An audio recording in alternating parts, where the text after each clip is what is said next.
অক্ষয় তৃতীয়ার দিন হলো দীঘার জগন্নাথ মন্দিরের উদ্বোধন।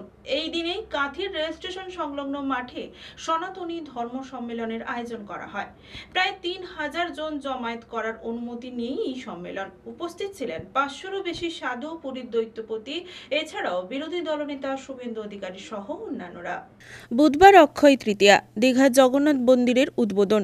ঠিক এই দিন কাঁথির রেল স্টেশন সংলগ্ন ময়দানে সনাতনী ধর্ম সম্মেলনের আয়োজন করা হয়েছে।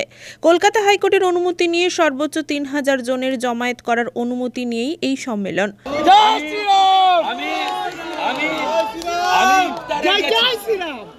ইফতারে গেছি, ভাত খেয়ে গেছি এবং টুপি আমি পরি, আমি রুমাল মাথায় দিতাম এবং আমি রেল চোরের সম্পর্কে কথা এটা উত্তর দিচ্ছে। আমি আপনাকে বলি, আমি কখনো অন্য ধর্মের তাদের যে ধর্মীয় রিচুয়াল তাতে অংশগ্রহণ করি। একটা জিনিস তৃণমূল চোরামূলের খুব ভালো লাগে, সকাল থেকে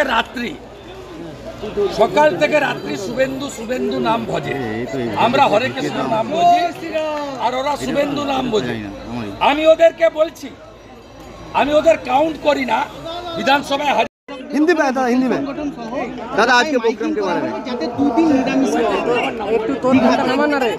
পুরো মিথ্যে ঠপবাজি, মদ দোকান খুলে রেখেছে, ওটা আগে বন্ধ করো। दादा आज के प्रोग्राम দেবরার এমএলএ প্রাক্তন মন্ত্রী।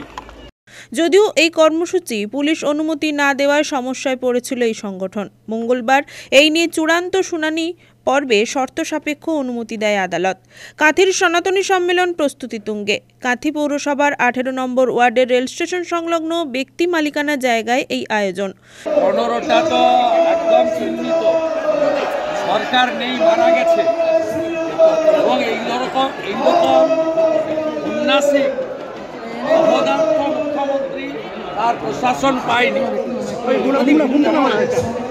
আপনি দেখেছেন সবগুলো অতিথি বাংলার বাইরের লোক, তাদের এত বড় মৃত্যু ঘটেছে, সরকার 25 অব্দি যাবে, কোনো হেল্পলাইন নম্বর নেই, কোনো ডিটেলস নেই। পুরো সরকারটাকে দীঘাতে তুলে নিয়েছে, মাংস মাছ খাচ্ছে, কোটি করে সাংস্কৃতিক কেন্দ্রকে মন্দির বলে চালাচ্ছে। এ পাপ রাখার জায়গা নেই। জগন্নাথ দেবের মূর্তি ঢুকিয়েছে আর চটি পরে ঘুরছে। দাদা এতগুলো ধ্বংস হবেই। দাদা এতগুলো মৃত্যুর জন্য কাকে দায়ী করবে? মমতা ব্যানার্জি, কারণ উনি বলেন আমি সব 294টায় আমি প্রার্থী, একটাই পোস্ট, বাকি সব যা হবে দায়িত্ব আপনার।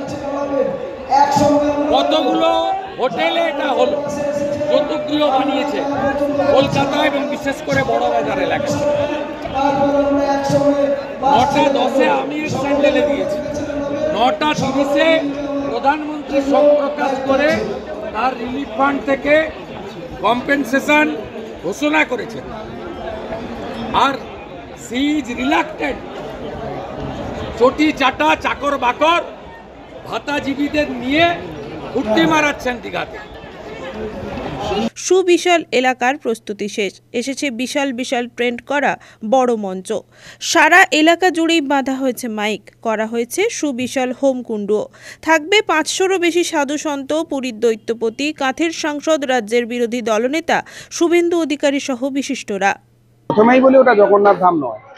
হিন্দু সংস্কৃতি সম্পর্কে মিনিমাম যাদের ধারণা আছে, ধাম 4টা দেশে হয়। আর দ্বিতীয় কথা, ওটা মন্দিরও নয়, ওটা জগন্নাথ সাংস্কৃতিক কেন্দ্র। তো সেখানে সাংস্কৃতিক কেন্দ্র সরকারি টাকা নয়ছয় করে, সর্বধর্মের মানুষের ট্যাক্সের টাকাকে নয়ছয় করে তারা মেকি হিন্দু সাজতে গেছে। ওখানে না আছে হিন্দুত্ব, না আছে আধ্যাত্মবাদ, না আছে পূজা অর্চনার কোনো বিষয়। কেবলমাত্র সংখ্যালঘু তোষণকারী এ মুখ্যমন্ত্রী নিজেকে হিন্দু দরদি দেখানোর জন্য, মানুষের দৃষ্টিভঙ্গিকে অন্যদিকে ঘোরানোর জন্য চেষ্টা করেছিলেন। কিন্তু পশ্চিমবঙ্গের মানুষ কোনোভাবেই তাকে বিশ্বাস করেনি। কাক কোনোদিন ময়ূরের পায়ে যে পুচ্ছ যদি গুজে দেয় তাকে ময়ূর বলে লোকে ভ্রম করতে পারে, কিন্তু ময়ূর তিনি হয়ে যান না। আর দ্বিতীয়ত তিনি কতটা হিন্দু বিদ্বেষী তার প্রমাণ এই মঞ্চ। এখানে সনাতনীদের সম্মেলনকে তার পুলিশ প্রশাসন সমগ্র ব্যবস্থাপনাকে দিয়ে তিনি বন্ধ করার চেষ্টা করেছেন, কোর্টে গেছেন এবং নির্লজ্জতার চূড়ান্ত সীমায় পৌঁছে এই যে সনাতনী অনুশীলন ট্রাস্ট, সেবা ট্রাস্ট, যারা এর প্রোগ্রামের প্রথম আয়োজক ছিল, তার সভাপতিকে তুলে নিয়ে গিয়ে ভয় দেখিয়ে তাকে কোর্টে গিয়ে দাখিল করিয়েছে যে সে সই তার নয়, ল্যাবে সই গেছে, তার বিচার হবে, তার জেল কি হবে সেটা কোর্ট ঠিক করবে।